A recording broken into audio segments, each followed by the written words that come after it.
Halo pecinta fiksi, bagaimana kabar kalian? Semoga senantiasa dalam perlindungan Tuhan Yang Maha Esa. Kali ini Kotak Visi akan mengupas alur cerita film Carrie. Carrie merupakan film horor supranatural produksi MGM dan layar games yang dirilis tahun 2013. Film ini merupakan film adaptasi ketiga dari novel Carrie karya Stephen King. Sebelum memulai pembahasan, Kotak Visi ingatkan konten ini mengandung spoiler, sehingga bagi pecinta fiksi, Kotak Visi sarankan untuk menonton filmnya terlebih dahulu dan selamat menikmati. Pada awal film menampilkan wanita yang sedang melahirkan seorang diri. Pada awalnya dia ingin membunuh bayi tersebut, namun kemudian urung dilakukan.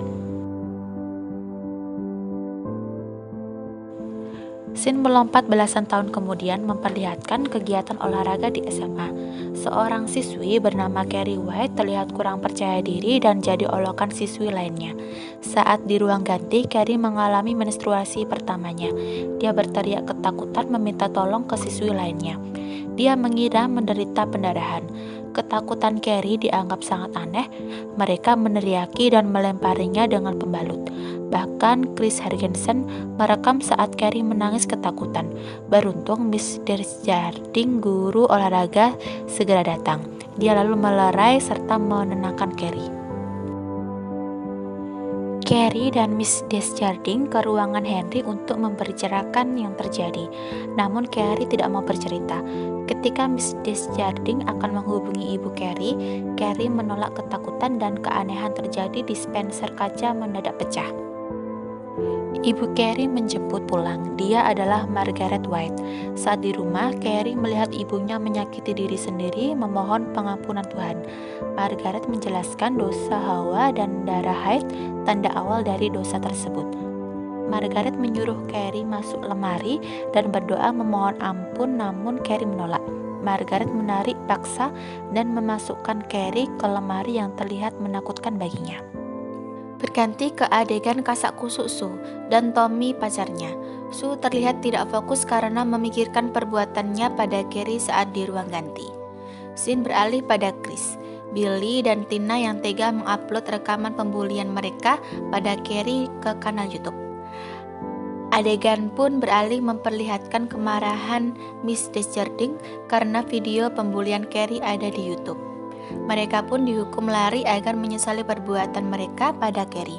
Namun Chris melawan sehingga dia diskor dan tak diizinkan mengikuti prom night. Carrie terus mendapatkan ejekan dari hampir semua siswa. Kemudian terlihat Carrie mulai menyadari kemampuannya.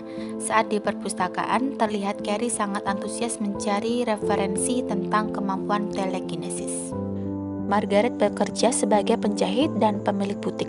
Kemudian Nyonya Snell, ibu Sue, datang ke butik mengambil gaun prom night Sue dan meminta maaf tentang Sue. Tak terduga terlihat Margaret diam-diam menyakiti dirinya sendiri. Chris dan ayahnya melaporkan Miss Desjardins pada kepala sekolah. Dia meminta agar Chris dicabut skorsingnya. Namun Miss Desjardins menolak karena dia yakin Chris perekam dan pengupload video Carrie. Chris berkelit malu lalu pergi. Scene menampilkan Carrie mulai bisa menguasai kekuatannya, menerbangkan beberapa buku. Margaret curiga dia mendatangi Carrie dengan membawa pisau. Sesampai di kamar Carrie, dia hanya melihat Carrie yang sedang tertidur. Adegan berganti memperlihatkan Sue dan Tommy. Sue meminta Tommy mengajak Carrie ke prom night. Sue melakukan ini untuk menebus kesalahannya. Scene berganti terlihat Carrie bercerita jika Tommy mengajaknya ke prom night pada Miss Desjardins. Lalu Miss Desjardins berusaha membuatnya percaya diri. Miss Desjardins memperingatkan Sue dan Tommy agar mereka jangan mempermainkan perasaan Carrie. Scene menampilkan Tommy yang tiba-tiba datang ke rumah Carrie. Tommy terus meminta agar Carrie mau ikut ke prom night. Carrie akhirnya mengiyakan untuk datang dan mau dijemput Tommy. Carrie bercerita tentang ajakan prom night pada ibunya. Margaret melarangnya. Kemudian Margaret memaksa Carrie masuk kamar doa memohon ampunan.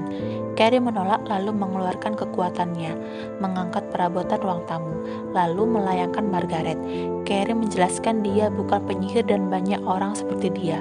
Menurut Carrie, kekuatan ini diwariskan entah dari mana, mungkin nenek atau dari ayahnya. Terlihat mobil memasuki daerah yang terlihat seperti peternakan. Mereka, Chris, Billy, dan 2 orang temannya. Mereka memasuki kandang babi, merencanakan sesuatu yang buruk pada Carrie. Scene berganti menampilkan beberapa latar secara bergiliran. Carrie yang sedang menjahit gaun, Chris dan Billy yang menerobos tempat prom night, kemudian membuat jebakan untuk Carrie. Malam prom night tiba. Carrie terlihat cantik dengan gaun yang dia buat. Margaret memohon sekali lagi untuk Carrie tidak pergi. Namun Carrie menolak dan membuat Margaret terdiam. Kemudian mendorong dan mengunci Margaret dalam bilik doa serta meleburkan kuncinya.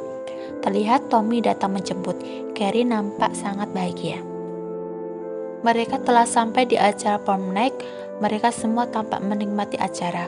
Miss Desjardins sangat bahagia melihat Carrie tampak menawan. Margaret masih berusaha keluar dari bilik doa, menghancurkan pintu dengan tangannya hingga berdarah. Pada scene ini terlihat Chris dan Billy diam-diam masuk dibantu Tina. Kemudian mereka pun memulai kejahatannya.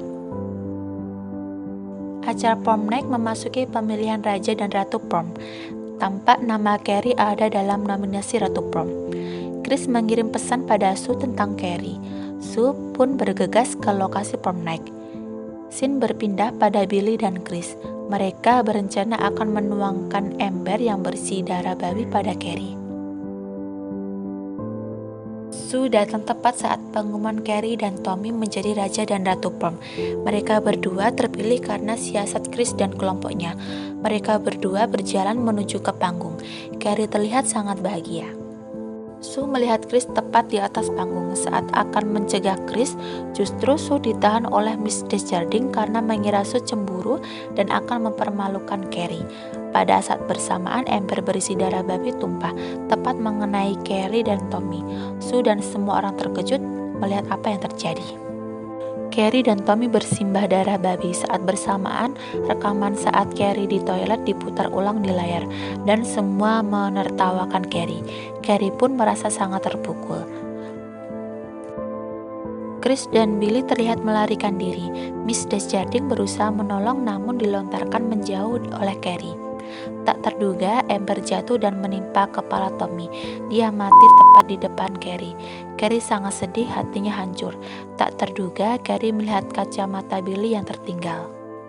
Carrie pun meluapkan emosinya. Ia menghempaskan dan menghancurkan semuanya, serta membunuh semua orang yang mempermalukannya.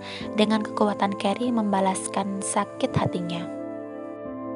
Scene memperlihatkan Carrie melayangkan Miss Desjardins, menghindarkan dia dari aliran listrik, kemudian menyetrum semua orang yang tersisa. Scene menampilkan aula prom night yang telah terbakar hebat. Chris dan Billy melarikan diri menggunakan mobil, namun Carrie berusaha menghentikannya dengan merusak jalan raya. Billy berputar arah dan berusaha menabrak Carrie. Namun sia-sia, mobil berhenti dan mendadak seakan menabrak dinding tak terlihat.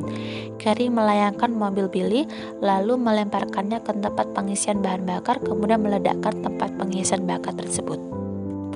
Carrie pulang ke rumah dengan tangis penyesalan, berteriak mencari sang ibu Margaret. Namun Carrie tidak menemukannya. Setelah membersihkan diri, tiba-tiba Margaret menghampiri Carrie di kamarnya. Carrie menangis menceritakan semua yang telah terjadi. Margaret memeluknya dan mengajak berdoa bersama, kemudian tanpa terduga Margaret menusuk punggung Carrie. Refleks Carrie membuat mereka berdua terpental. Margaret terus berusaha melepaskan penderitaan Carrie. Terjadi pergumulan antara Margaret dan Carrie. Tahan serangan Margaret, namun karena merasa terdesak, Carrie melayangkan semua benda tajam ke arah Margaret. Kemudian dengan terpaksa Carrie menghujamkan semua benda tajam tersebut ke arah Margaret. Tapi karena luka yang parah, Margaret pun akhirnya meninggal. Carrie menangisi semuanya. Dia sangat menyesal. Tanpa diduga, tiba-tiba Sue datang ke rumah Carrie. Sue meminta maaf dan berniat membantu. Carrie hancur karena dia telah membunuh Margaret, ibunya sendiri. Carrie menyesal tidak menuruti perkataan ibunya dan berharap semua kembali seperti semula. Kemudian, batu yang entah dari mana menghujani rumah Carrie. Sue membujuk agar Carrie mau menyelamatkan diri. Saat Sue mengelurkan tangannya, Carrie berkata, "Kau punya putri," menunjuk putri Sue. Carrie melayangkan dan melontarkan Sue keluar. Scene ini memperlihatkan rumah Margaret dengan Carrie yang berada di dalamnya dihujani dengan batu. Sue menyaksikan bagaimana batu menghancurkan rumah tersebut menjadi rata dengan tanah bersama Carrie dan Margaret di dalamnya. Adegan menampilkan Sue membawa mawar putih mengunjungi makam Margaret dan Carrie, namun sangat menyedihkan karena nisan Carrie dan Margaret dirusak dengan tulisan "Carrie White terbakar di neraka". Scene berganti menampilkan proses persalinan Sue, namun bukan bayi melainkan tangan berlumuran darah yang muncul. Sue ditenangkan Nyonya Snell karena Sue hanya bermimpi dan film pun berakhir. Film Carrie merupakan remake dari film dengan judul yang sama, Carrie versi lama. Akting yang memukau dari Chris Moretz sebagai Carrie dan Julianne Moore sebagai Margaret, serta visual efek yang memukau menjadikan remake ini sukses membukukan $78,6 juta. Film Carrie menampilkan pengalaman remaja pada umumnya tentang kasih sayang orang tua, perundungan, pengelompokan, percintaan dendam, dan amarah. Carrie yang pada awalnya merupakan gadis yang lugu dengan kekuatan telekinetisnya berubah menjadi layaknya iblis setelah sekian lama menahan perundungan, hinaan, dan cemoohan orang-orang. Seperti film lainnya, Carrie pun terdapat beberapa kejanggalan yang belum terjawab. Seperti dari mana kekuatan telekinesis Carrie berasal, kenapa Margaret tidak mengetahui dia hamil, dan kenapa menyakiti diri sendiri saat bertemu dengan Nyonya Snell, serta dari mana batu yang menghujani rumah Carrie berasal. Berdasarkan alur cerita, akting pemeran, dan sinematografinya, Kotak Visi memberikan nilai 7 dari 10. Tentunya, penilaian ini berdasarkan opini pribadi Kotak Visi ya. Sebagai penutup, mari dukung channel Kotak Fiksi ini untuk terus berkarya dengan subscribe, share, dan komen, agar channel ini dapat berkembang dan memberikan sajian alur cerita film lainnya. Akhir kata, terima kasih dan see you next video.